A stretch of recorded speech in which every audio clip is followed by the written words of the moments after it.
राजस्थान में प्रशासन एक तरफ कोरोना योद्धाओं को यहाँ सम्मानित कर रहा है, वहीं दूसरी ओर नगर पालिका पीलीबंगा के ईओ ने सतपाल सफाई कर्मचारी को थमाया है निलंबित आदेश।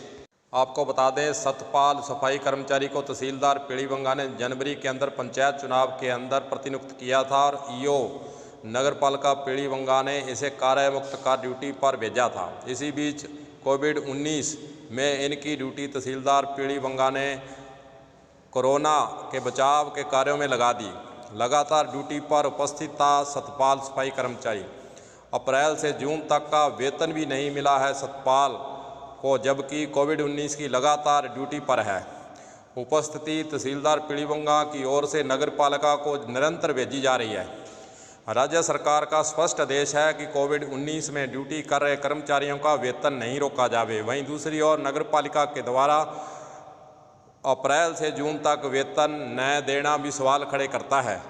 सतपाल को वेतन देना तो दूर, उसे निलंबन आदेश ही थमा दिया गया है। गौर करने वाली बात है कि सतपाल कोविड-19 की ड्यूटी पर है और अपने प्रतिनियुक्ति स्थल तहसीलदार पीलीबंगा के कार्यालय में उपस्थित है।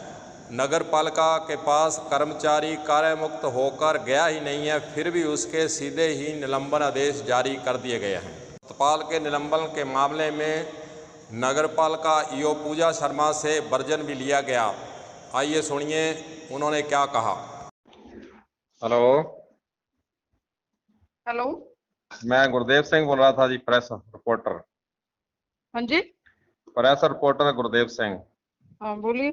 ये सतपाल वाले वर्जन चाहिए था मैडम आपका। सतपाल वाले में तो ऐसा कि इसको पहले यहाँ आने के लिए लिखा गया था। हाँ जी, निदेशालय से भी इनको आदेश जारी हो गए थे हाँ जी, और कलेक्टर साहब ने भी लिखा था, उसके बावजूद ये रिलीव होकर नहीं आ रहा था। हाँ जी, तो इसको 2-3 व्यक्तिगत नोटिस भी दिए गए थे, तो उसने आने से मना कर दिया। हाँ जी। तो इस वजह से फिर वो कोरोना काल के चलते भी हमें भी जरूरत थी कर्मचारियों की, इसलिए फिर इसको नहीं तो मैडम उसका अभी उससे बात हुई थी, उसने कहा भी एसडीएम ने तहसीलदार ने मेरे को रिलीव ही नहीं किया। तो बिना रिलीव के एसडीएम और तहसीलदार इसके नियुक्ति अधिकारी नहीं है। हाँ जब जी, डीएलबी इसकी अथॉरिटी है, जब डीएलबी ने आदेश जारी कर दिए तो उसको डीएलबी के आदेश मानने पड़ेंगे ना। हाँ जी, हाँ जी, इसने डीएलबी के आदेशों की अवहेलना करी है और ये कह रहे हैं कि मैं एसडीएम के आदेशों को ही मानूंगा। तो हमारा डिपार्टमेंट तो डीएलबी है, हाँ जी। हम तो उन्हीं के आदेशों की पालना करेंगे। नहीं तो कर्मचारी तो आपके पास नहीं था मैडम, फिर वो कोई उचित है कि इसको करना जन रूल्स में है जब कर्मचारी आपके बिल्कुल पास है नियमों नहीं। के अधीन ही किया है, नियमों से बाहर जाकर तो हम कोई काम कर ही नहीं सकते ना। हाँ जी, हाँ जी, हाँ जी, हाँ जी। बिल्कुल नियमानुसार किया है जी। अच्छा, ठीक है मैडम। ठीक है।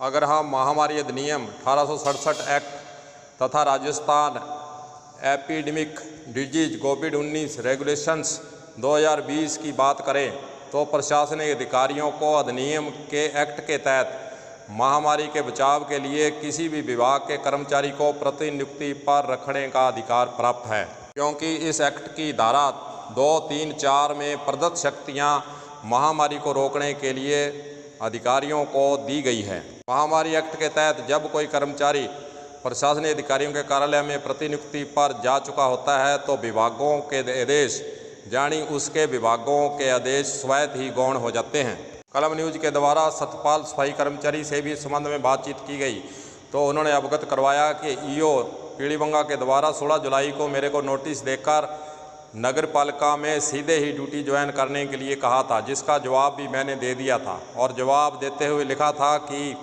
तहसीलदार पीलीबंगा के द्वारा कार्यमुक्त करने पर मैं स्वयं ही उपस्थित हो जाऊंगा।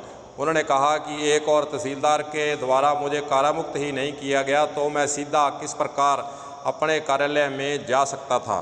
सतपाल सफाई कर्मचारी एक तरफ कोविड-19 की ड्यूटी में और उसके निलंबन आदेश में लिखा गया है कि पालिका के आदेशों की अवहेलना और प्रतिविमुख होने, अनुशासनहीनता के आरोप के कारण आपको निलंबन किया जाता है। ये भी सवाल खड़े पैदा होते हैं।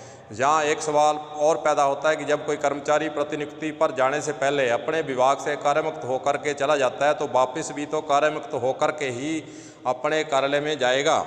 कर्मचारियों के संस्थापन से संबंधित कार्य कर चुके सेवानिवृत्त अधिकारी से जब इस संबंध में पूछा गया तो उनका कहना है कि अगर कर्मचारी प्रतिनियुक्ति पर दूसरे विभाग में गया हुआ है तो संबंधित विभाग उसे इस प्रकार निलंबन नहीं कर सकता। उन्होंने यह भी कहा कि जब उसके विभाग में उसके विरुद्ध कोई कार्रवाई या ऐसा कोई कार्य नहीं चल रहा हो तो इस प्रकार निलंबन किया जाना गलत है।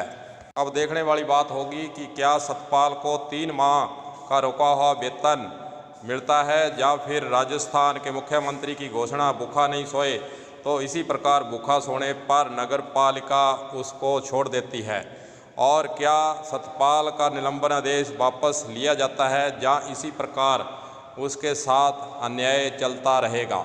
कलम न्यूज़ के लिए गुरदेव सिंह सैनी की रिपोर्ट।